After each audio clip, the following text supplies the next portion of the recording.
2024. معكم التلميذ مقام محمد أمين المتحصل على المرتبة الأولى وطنيا في شهادة البكالوريا لسنة 2024 شعبة رياضيات.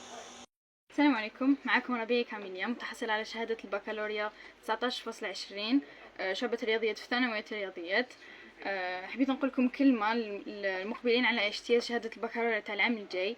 اقراو باش تشوفوا الفرحة تاع والديكم اللي ما تتعوض بحتى حاجة واحدة أخرى، وإن شاء الله نفرحوا بلادنا ونرفدوا علم بلادنا في العالم قاعدين. السلام عليكم، معكم ولي ريان متحصل على بكالوريا 2024 بمعدل 19.2 شعبة الرياضيات. أنا نستنى فيكم صحاب باك 2025 وكاع لي برومو ايام جايين، وإن شاء الله نرافقوكم، وإن شاء الله يكون عندنا تأثير إيجابي عليكم ونحن نعاونوكم، وإن شاء الله التجربة تاعنا تكون فيها فايدة لكم. معكم حليمي فريال متحصل على شهادة البكالوريا 1890 شعبة العلوم التجريبية. جو سوي تري فيير دو موا. نوجه كلمة لكامل الطلبة الجزائريين كامل اللي راهم جايين باش يخدموا ويديروا كيما درنا حنايا، باسكو سي با امبوسيبل.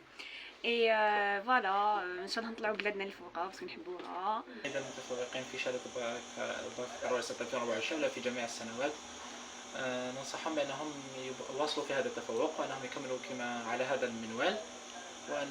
بالنسبة للتلاميذ اللي ما لحقوش وما قدروش يكونوا من المتفوقين، هي سهلة باش يكونوا متفوقين، برك يديروا طموح بين أعينهم ويسعوا في تحقيق هذا الطموح. تحية الجزائر. مبروك علينا وتحية الجزائر على طريقة الرئيس تبون. ربي يحفظك.